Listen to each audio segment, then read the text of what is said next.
입니다. 우리 지난 시간에 이어서 지금까지 나누었던 내용들을 한번 중간 점검하는 차원에서 정리해보고 이런 것들이 우리에게 어떤 의미가 있는가 한번 살펴보도록 하겠습니다. 그 역사 속에 일어난 사건 중에요, 하나의 원인이 전혀 다른 두 가지의 결과를 낳는 경우가 있습니다. 르네상스 운동이 그런 겁니다. 르네상스가 뭘까요? 말 그대로 다시라는 말이고, 네상스는 탄생이라는, 그러니까 다시 태어나는 겁니다. 그래서 고대 그리스 로마의 문화를 되살리고 인간 중심의 사고를 회복하는 문예 부흥 운동이라고 할 수 있습니다. 이 르네상스 운동이 중세에서 근대로 넘어가는 과정에 일어났는데, 이 과정에서 르네상스가 두 가지의 결과를 냅니다. 하나는 인본주의의 부활입니다. 인본주의. 무신론의 토양을 만들었습니다. 신본주의가 아니라 인본주의로 흐르는 세상. 또 하나는 신본주의, 종교개혁이죠. 이 헬라어 같은 고대 언어의 재발견 때문에 성경을 다시 번역할 수 있게 되었고, 그로 인해서 종교개혁이라는 매우 강력한 동기를 얻을 수 있었습니다. 그래서 르네상스가 일어남으로 인해서 종교개혁도 가능했던 겁니다. 그래서 이 르네상스는 오직 성경으로 돌아가는 데 있어서 결정적인 발판을 역할을 합니다. 그렇다면 참 그렇죠. 이 르네상스가 양날의 검과도 같은 건데, 신본주의를 낳고 또 한편으로는 인본주의를 낳게 되는 이런 르네상스가 이 개신교에 있어서 어떤 긍정적인 역할을 미치고, 또 한편으로는 어떤 위기를 맞게 했을까, 어떤 어려움을 맞게 했을까. 그러니까 르네상스가 준 순기능과 역기능은 뭘까 한번 살펴보려고 합니다. 먼저 우리가 한 가지 염두에 두어야 할 게 있습니다. 여러분들 혹시 이런 생각을 해보셨습니까? 지도를 한번, 지도에 보면요, 여기에 이제 색깔을 우리가 주목을 해야 되는데, 유럽입니다. 유럽의 그 동쪽이랑 남쪽, 동남쪽은 노란색이죠. 빨리 그렇다고 해주세요. 노란색이죠. 이 노란색이 가톨릭 국가들입니다. 그리고 종교개혁이 일어나면서 녹색과 파랑색이 이제 개혁의 영향을 받은, 그리고 그 개신교 국가가 된 나라들입니다. 그러니까 뭔가 이렇게 판이하게 다르다는 걸 알 수 있죠. 왜 남쪽과 동쪽은 하나도 영향을 받지 않고 이 넘어서 색깔이 저렇게 바뀌게 되었을까? 자, 이 르네상스의 발원지가 이탈리아 피렌체인데, 왜 유럽 남부나 동유럽은 개신교가 잘 없고, 뭐 거의 없고, 알프스 너머에 스위스 그 중간 정도의 알프스 산맥이 있는데요, 알프스 너머의 서쪽 서유럽이나 북유럽은 저렇게 개신교가 많을까? 우리가 르네상스 하면 떠오르는 예술 작품들이 있지 않습니까? 르네상스 하면 떠오르는 예술 작품들, 뭐 모나리자라든지, 그리고 최후의 만찬이라든지, 또 다비드상이라든지, 또 비너스의 탄생이라든지, 뭐 이런 작품들 우리가 한 번씩 여러 번 보았을 이런 작품들이 있습니다. 이런 아름다운 작품들이요, 이런 아름다운 작품들이 아까 그 지도를 한번 상상을 해보면 이탈리아 르네상스의 산물입니다. 그 남쪽이에요, 남쪽. 이탈리아 르네상스. 그러니까 이런 아름다운 작품들은 조각상이며 그림이며 건축물이며, 이런 남쪽은요, 이탈리아 르네상스는 미적인 부분에 집중을 했습니다. 르네상스가 일어나도 예술 작품 만들고 그림을 그리고 건축물을 아름답게 짓고 하는 것은 이탈리아 르네상스 그 남쪽의 영향입니다. 남쪽에서 부흥을 한 겁니다.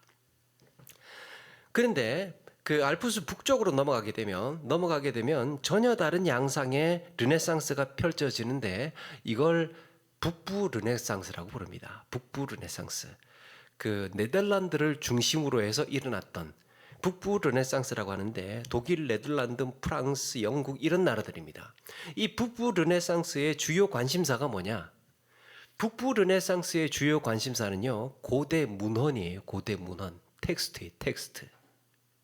그래서 아드 폰테스라는 그 원전으로 돌아가자. 에라스무스가 지금 그림에 나오는 에라스무스가 외쳤던 원전으로 돌아가자. 그러니까 고대의 철학이며 문학이며 언어며 헬라어, 히브리어, 그리스 이런 언어들로 돌아가자 하는 게 북부에서 일어났던 부흥운동, 연구운동입니다. 이 북부운동을 대표하는 학자가 두 사람이 있습니다. 그 중에 한 사람이 네덜란드의 금방 보았던 에라스무스입니다. 에라스무스의 업적이 뭡니까? 헬라어 신약성경 출간입니다. 이게 발화점이 굉장히 큰 요인이 됐습니다. 이로 인해서 교회가 천년 동안 써왔던 라틴어 불가타 성경의 오류를 발견할 수 있어. 지난번에 말씀을 드렸었죠. 이거는요, 천지가 뒤집힌 겁니다. 성경에 오류가 있다. 이러면 완전히 발칵 뒤집히게 되는 거죠. 그리고 또 한 사람이 있는데 프랑스의 인문학자 귀욤 뷔데라는 사람입니다. 귀욤 뷔데. 이 귀욤 뷔데가 뭘 했느냐? 그 르네상스 종교개혁 르네상스 당시에 프랑스와 1세라는 이 프랑스 국악이 있는데 이 프랑스와 1세에게 이 귀욤 뷔데가 인문학이야말로 왕으로서 가장 좋은 통치 교육입니다. 그랬습니다. 잘 다스리는 군주는 인문학도가 되어야 됩니다. 중국의 철학자들이 있지 않습니까? 중국의 뭐 노자, 맹자, 공자 이런 철학자들이 있지 않습니까? 이런 철학자들이 누가 불러다가 이 사람들을 활용을 했느냐? 왕들, 군주들이 불렀어요. 야, 나라를 잘 다스리려면 어떻게 해야 돼? 연구해. 그게 중국 철학이에요. 거의 대부분. 이렇게 귀욤 뷔데가 나라를 잘 다스리려면 부강한 나라로 만들려면 인문학 공부해야 됩니다. 라고 했던 겁니다. 그래서 프랑스와 1세가요. 그 르네상스의 예찬론자가 됩니다. 아주 르네상스를 지원하고 그렇게 르네상스를 사랑합니다. 당시에 대학들이 모두가 카톨릭 교육기관입니다. 교회에서 대학을 세웠습니다. 그래서 이 르네상스 교육을 하려면 인문학을 가르쳐야 되는데 당시의 대학에서는 철저히 이것을 막고 있었습니다. 우리는 안 돼. 캠브리지, 뭐 옥스포드 이런 학교에서 철저히 막고 있었습니다. 그래서 프랑스와 1세가 뭘 하느냐? 이 사람의 말과 함께 이 르네상스를 부흥시키기 위해서 콜레주 로얄이라는 왕립 대학을 만듭니다. 여기서 이제 르네상스를 가리키는 교육하는 이전에는 뭐 신학만 가르쳤겠죠. 변증학, 논리학 이런 것들만 가르쳐 왔는데 이제는 막 다 가르치는 겁니다. 히브리어, 그리스어, 수학, 의학, 역사, 문학 뭐 이런 것들 여러 가지 다양한 학문을 다양하게 가르치기 시작을 합니다. 콜레주 로얄에서 프랑스 왕립 대학으로 나중에 바뀌게 되는데요. 여기 이제 제가 잘 안 보이실 텐데 화살표, 빨간 화살표로 저렇게 해놨는데요. 거기에 이 대학의 공식 모토가 있습니다. 모토가 재밌습니다. 뭐냐면 도체트 옴니아. 여기에 요 마크에 이렇게 나오는 도체트 옴니아. 이게 뭐냐면 모든 것을 가르친다. 그러니까 학교의 표라고 해야 되나요? 그게 모든 것을 가르친다. 이전에는 뭐였습니까? 한 가지만 가르친다. 신학만 가르친다였는데 이제부터 모든 것을 가르친다가 이 학교의 모토였습니다. 프랑스의 대표적인 인문주의 교육 기관이 됩니다. 나중에는 콜레주 두 프랑스가 되는데요. 이 프랑스 대학이 되는 거죠. 그래서 이렇게 여기에서 인문학의 최첨단에 있는 학문들을 적극적으로 연구를 하기 시작하면서 굉장히 뛰어나고 우수한 어마어마한 학자들을 이제 배출하기 시작을 하는 겁니다. 그 중에 한 사람이 존 칼빈입니다. 여기서 배웠다는 거예요. 르네상스에 의하여서 세워진 대학, 거기에서 배운 사람이 이제 종교개혁을 일으키게 되는. 자, 이제 여기에서 북부 르네상스는 개신교가 세워지는 데에 세 가지 긍정적인 역할을 합니다. 르네상스가 개신교가 세워지는 데 있어서 세 가지 정도의 긍정적인 역할을 하는데요. 하나는 아까 말씀드린 대로 첫 번째는 교회 비판의 근거를 얻습니다. 아무리 기존의 불가타 성경에 의문을 품고 야 이건 좀 이상하다, 교리가 좀 이상하다, 교회 전통이며 이런 것들 이거는 좀 이상하다 이렇게 하고 싶어도 교회를 비판하고 싶어도 천년 역사의 중세 교회 권위를 뭘로 비판하겠습니까? 내 생각에는 좀 아닌 것 같아 이렇게 말하면 먹혀들지 않지는 그냥 내 생각에는 잘못됐다고 할 수는 없지 않습니까? 그런데 르네상스는 히브리어 헬라어 원어 성경을 만나게 했습니다. 고대의 원어 성경을 만나게 했습니다. 그래서 기존의 라틴어 성경보다 원전의 의미와 비교해 볼 수가 있게 됐다는 거예요. 그래서 르네상스 때문에 가톨릭의 잘못된 전통이며 비성경적인 교리를 원어 성경을 근거로 비판할 수 있었습니다. 원래 이 성경이 이렇게 되어 있는데 우리는 1000년 동안 이렇게 믿어왔다. 이게 이제 말이 되는 겁니다. 성경을 성경으로 반박을 한 거죠. 원어 성경으로. 그래서 그 르네상스의 인문학적인 비판이 없었다면 인문학이 이렇게 비평하고 비판하고 하는 영역들이 있지 않습니까? 이렇게 인문학적인 비판이 없었다면 개혁의 목소리도 힘을 얻지 못했을 겁니다. 르네상스가 일어남으로 인하여서 종교 개혁이 힘을 얻고 탄력을 붙고 발판이 될 수 있었다는 거예요.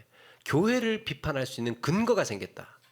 또 한 가지는 두 번째는 비슷한 이야기인데 원어 성경의 성경 연구의 문이 열리게 이제 성경 연구의 문이 열리게 된 겁니다. 종교개혁자 마틴 루터가 히브리어 헬라어를 공부하지 않았더라면 독일어로 성경을 번역할 엄두도 내기 어려웠을 겁니다. 루터가 독일어 성경을 번역을 하잖아요. 성경을 번역한다는 건 있을 수 없는 일인데 독일어로 예수님의 말씀을 듣게 되었다는 겁니다. 이신칭의 교리, 믿음으로 구원을 받는다라는 교리도 이렇게 힘있게 나오지 못했을 겁니다. 그래서 루터가 평소에 이렇게 강조했다고 합니다. 원어는 복음의 칼을 담는 칼집과 같다. 언어가 사라지면 결국 복음도 사라질 것이다. 그만큼 원어는 칼집과 같대요. 복음을 담는 칼집과 같아요. 얼마나 중요하겠습니까? 그래서 그만큼 히브리어 헬라어의 비중이 절대적이었습니다. 르네상스 때문입니다. 칼빈 역시 르네상스 때문에 신학뿐만 아니고 인문학, 고대 언어, 법학도 전공합니다. 문학이며 이런 것들을 오래 연구를 했습니다. 이런 실력이 쌓이고 쌓여서 기독교 강요라는 대작이 나올 수가 있었습니다. 기독교 개신교를 설명하는 작품이 나올 수 있게 됐다는 거죠. 다른 종교개혁자들도 마찬가지입니다. 르네상스의 원어 성경 연구와 인문학이 있어서 종교개혁의 길이 열릴 수 있었다. 세 번째는 르네상스가 어떤 긍정적인 역할을 했느냐. 개인의 목소리를 얻기 시작을 합니다. 개인의 목소리에 힘을 얻기 시작을 합니다. 한 사람의 목소리에 힘이 실리기 시작을 합니다. 이거는 중세 말기의 상황과 조금 맞물리는 건데요. 중세 말기에 세 가지 사건이 있었죠. 대기근, 흑사병, 그리고 백년전쟁. 세 가지가 있은 이 과정에서 가톨릭의 질서가 이제 흔들리기 시작을 합니다. 그리고 사람들도 여기저기서 생존을 위한 봉기가 일어납니다. 못 살겠다 이렇게 시작한 거죠. 거기에 이제 르네상스를 거치면서 사람들이 책을 읽기 시작을 합니다. 성경을 읽기 시작해요. 그래서 뭔가 좀 알기 시작하면서부터 부당한 일에 대해서 목소리를 내기 시작합니다. 배고파 죽겠다고 이야기를 할 수 있어요. 더구나 대기근, 흑사병, 백년 전쟁을 거치면서 무슨 일이 벌어지느냐? 인구가 급감합니다. 인구가 감소합니다. 예전에는요, 노동력이 풍부할 때는 중세 시대에 사람이 많을 때는요, 적은 임금으로도 경쟁력이 있기 때문에 사람들이 많기 때문에 그냥 적게 주고 많이 쓸 수 있었습니다. 일을 많이 시킬 수가 있었습니다. 임금 적게 주고 마구마구 부려먹었습니다. 사람이 많으니까. 그런데 사람이 없어지니까 농사 지을 사람도 없고 세금 낼 사람도 적어졌습니다. 문제가 된 거예요. 세금 내는 문제며 노동력 수급에 문제가 생깁니다. 그래서 평민들은 이런 불만을 토로합니다. 야, 우리는 나 안 나갈 거야. 너도 나간다고 그러지 마. 이러면서 서로 막 상의하면서 안 나가 이렇게 농장에 안 나가 일하러 못해 해서 힘이 생기기 시작을 하는 겁니다. 평민들이 힘이 생기기 시작을 합니다. 그러면서 목소리를 내기 시작합니다. 그 무렵에 그 어간에 사람들끼리 모여서 의논하는 문화가 생깁니다. 어떻게 할래? 여러분, 이거는 중세 시대에는 상상할 수 없었던 문화예요. 중세 시대에는 상명하복입니다. 윗사람이 시키면 시키는 대로 하는 거예요. 그냥 노예처럼. 아랫사람은 시키면 아랫사람으로 밑에서 하는 겁니다. 그런데 지금 밑에서부터 치고 올라오는 거잖아요. 못하겠다, 안 하겠다, 우리하고 상의해라, 의논해라, 이러기 시작을 하는 거잖아요. 평민들끼리 의논하기도 하고 때로는 영주들과 귀족들하고 담판을 짓습니다. 바로 고대 그리스 시대의 의회 문화가 르네상스를 통해서 재해석되면서 평민들도 말할 수 있는 곳이 생긴 겁니다. 이걸 이제 프랑스어로 파흘르몽이라고 한답니다. 파르르몽 혹은 파흘르몽. 이 파흘르몽이 이 말하는 곳이라는 뜻이랍니다. 말하는 곳, 파흘르몽. 영어에 parliament, 의회의 탄생이에요. 의회의 탄생. 모여서 의논하는 곳이 생긴 것이 르네상스를 거치면서 생겨났다는 겁니다. 그런데 이걸 이제 가장 적극적으로 수용하고 체계화한 곳이 개신교회입니다. 개신교 개혁교회예요. 교회의 전체적인 의회인 뭐가 있습니까? 교회 회의에 뭐가 있습니까? 공동의회. 그리고 장로교 체제의 당회. 그리고 이거는 이제 하나님 앞에 모두가 동등하다는 이런 신학적인 배경을 갖고 있습니다. 그래서 영국, 스코틀랜드, 네덜란드, 미국 이런 민주주의가 가장 먼저 꽃피우게 된 이유이기도 합니다. 프랑스의 정치 철학자 알렉시스 토크빌이라는 사람이 19세기에 미국에 건너와서, 프랑스의 철학자인데요, 미국에 넘어와서 미국을 이렇게 연구하고 살펴보고 가서 미국의 민주주의라는 유명한 책을 내게 됩니다. 그 사람이 이렇게 말합니다. 그 책에서 미국 민주주의의 뿌리는 청교도 정신에 있다. 민주주의의 뿌리는 청교도 정신에 있다. 그래서 의회와 당회, 민주적인 질서와 이런 장로교, 당회 이런 것들이 처음부터 그 흐름을 같이 하고 있었던 거예요. 이렇게 북부 르네상스는 개신교에 대해서 천년 전통교회 비판의 근거를 얻고 또 원어 성경 연구에 문을 열었고, 그리고 교회 의회 정치를 가능하게 했습니다. 모여서 상의하고 하는 거예요. 상의하고 장로들이 모여서 의논하고 상의해서 그렇게 교회를 운영해 나가는 겁니다. 그런가 하면 르네상스가 개신교의 부정적인 역할을, 또 위기를 몰아갔던 영향은 뭘까? 첫 번째가 인본주의입니다. 르네상스로 인하여서 인본주의가 부활을 했습니다. 이성이 발달한 겁니다. 인간 이성. 이성이라는 게 뭡니까? 사물의 이치를 논리적으로 판단하는 능력을 말하죠.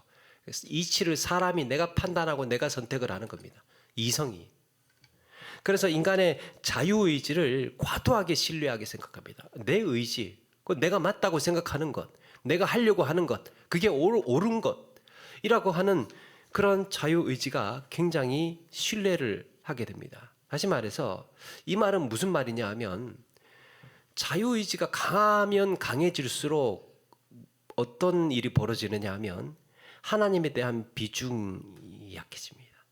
그러니까 하나님의 비중보다 인간의 힘이 강해지다 보니까 인간의 의지, 인간의 생각이 강해지다 보니까 그 고대에 인간이 선을 선택할 수 있다는 사상이 부활을 한 거예요. 내가 선을 판단할 수 있다, 분별할 수 있다. 그래서 이성이 강해질수록, 인간의 이성이 강해질수록 약해지는 것은 은혜의 비중이 좁아집니다.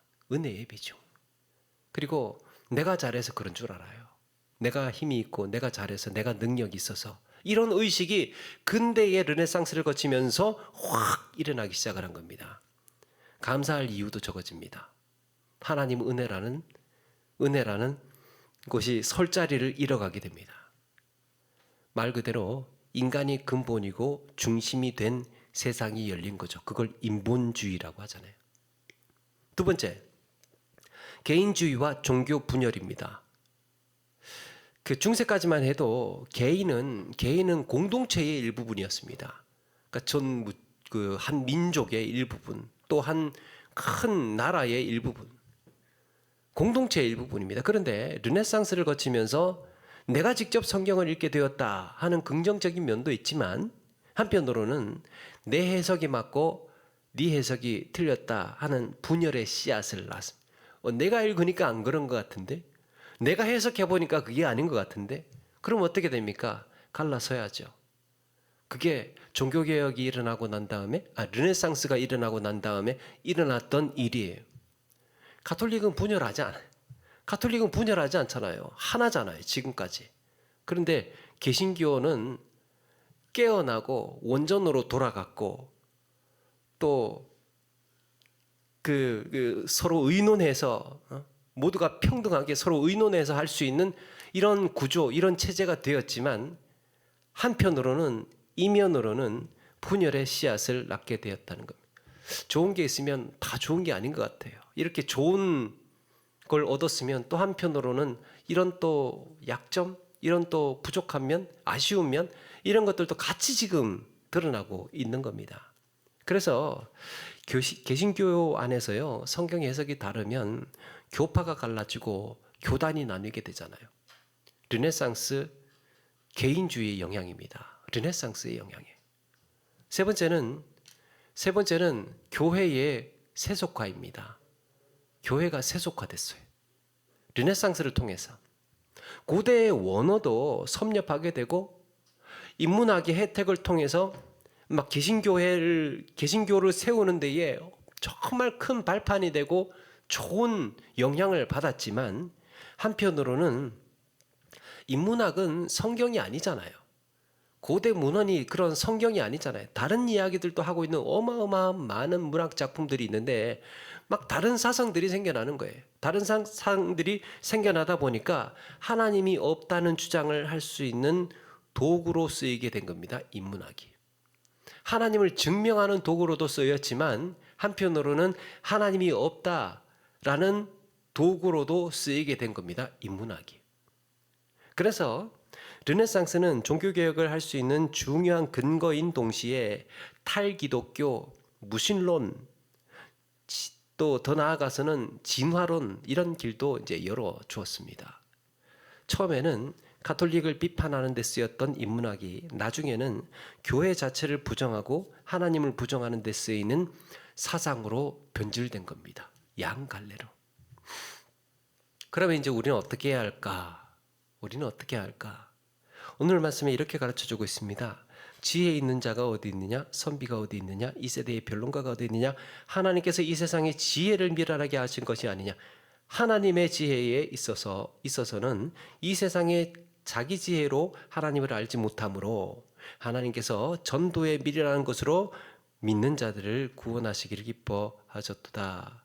하나님의 지혜에 있어서는 이 세상이 자기 지혜로 하나님을 알지 못하므로, 이 세상의 지혜로는 하나님을 알지 못한답니다. 그래서 다시 말해서 인간의 지혜와 지식이 아무리 발달을 한다고 해도, 인간의 지식이 아무리 발달을 해도 이걸로는 하나님을 증명할 방법이 없답니다. 아무리 설명을 잘해도, 아무리 학문적으로 이야기를 해도 그걸로 하나님을 증명할 수는 없다는 거예요. 하나님이라는 존재, 하나님이라는 지혜는 계시로 말씀하신 성경을 통해서 알 수 있는 줄로 믿습니다. 다른 방법으로 다른 걸로는 설명하고 있지 않습니다. 오늘 우리가 요즘 세상이 그렇지 않습니까? 첨단 과학 시대를 살고 뭐 인공지능 시대를 살고 그러고 있는데 인간의 능력이 아무리 뛰어나다고 해도 거기에 하나님을 증명할 수는 없습니다. 오히려 인간 이성으로 하나님이 없다는 설명만 많아질 겁니다. 발달을 하면 할수록 하나님이 없다는 설명만 구구절절히 그냥 유창하게 잘 해나갈 겁니다. 그런데 개혁주의의 신앙이 뭔가를 한번 우리가 돌이켜볼 필요가 있습니다. 개혁교회의 신앙이란 뭘까? 우리가 앞에서 말씀드렸던 지난 시간에 말씀드렸던 것처럼 세상이 발전할수록 우리가 세상에서 떨어져야겠습니까? 세상이 발전할수록 어떻게 합니까? 그걸 이용하는 겁니다. 세상을 이용하되 지배당하지 않는 거예요. 세상에 지배당하지 않는 것. 세상 안에 살지만 세상에 속하지 않는 것. 세상에 살고 있지만 세상에 속하지 않는 것. 하나님께서 세상의 지혜의 하나님께서 세상 지혜의 미련함을 드러나게 하실 겁니다.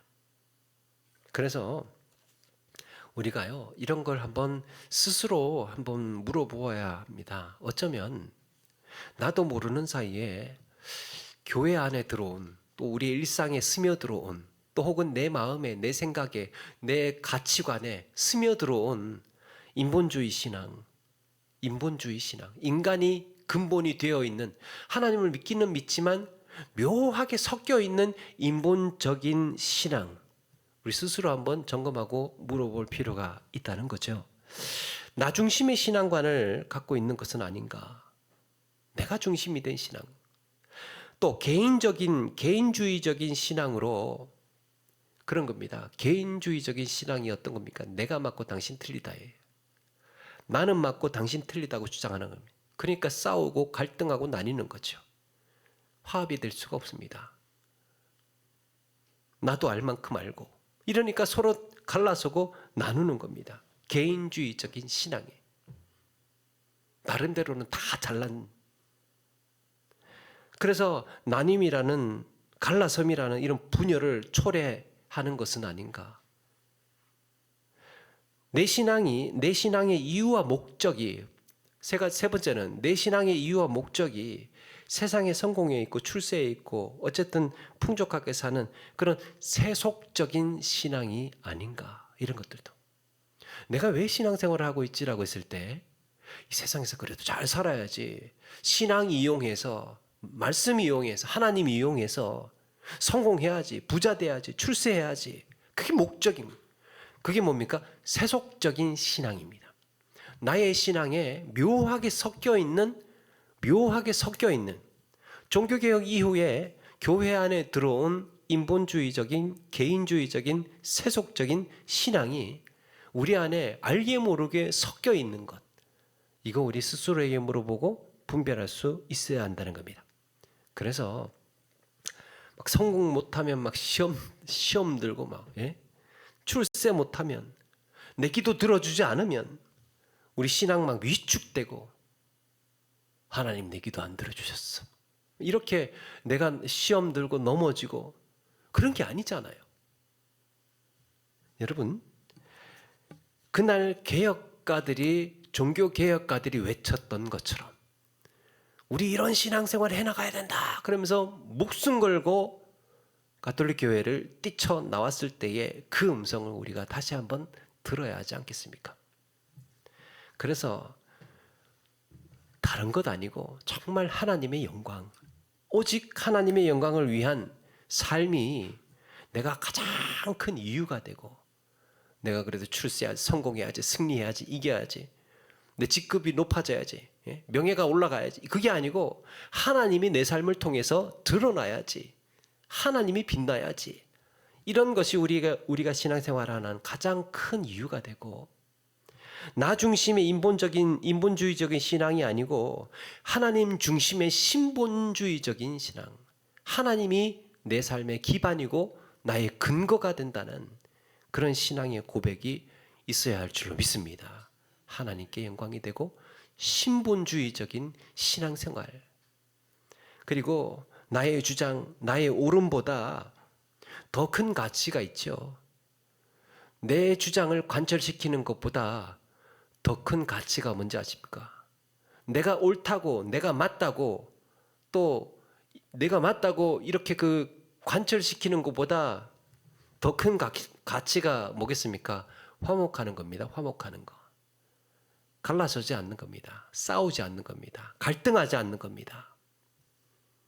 공동체 의식, 잃어버렸던 공동체 의식, 우리의 가정, 우리 교회, 내가 몸담고 있는 공동체, 나만 생각하는 것이 아니고 함께 아파할 수 있는, 함께 위로할 수 있는, 서로 돌아보아서 사랑하고 격려하며 성경에서 가르치고 있는 그대로 나뿐만 아니고 내 곁에 있는 사람들을 같이 돌볼 수 있는, 그게 성경적인 개혁주의, 개혁된 신앙생활의 삶이라는 겁니다. 우리가 경계해야 할 것과 내가 붙들어야 할 것이 무엇인가? 인본적인 신앙이 아니고 신본적인 신앙의 삶으로, 개인적인 신앙이 아니고 공동체도 함께 생각하고 함께 아파할 수 있고 함께 기도할 수 있는 세속적인 신앙의 삶, 이 땅에서의 성공과 이 땅에서의 것에 집착한 신앙의 삶이 아니고 하나님께만 영광이 되는 신앙의 삶으로 나아가는 것, 이런 것들을 우리가 분별할 수 있어야 한다는 겁니다. 그게 개혁 교회의 신앙생활이라는 것을 기억하시고 건강한 신앙생활 함께 나가시는 저와 여러분 되기를 주의 이름으로 축원합니다.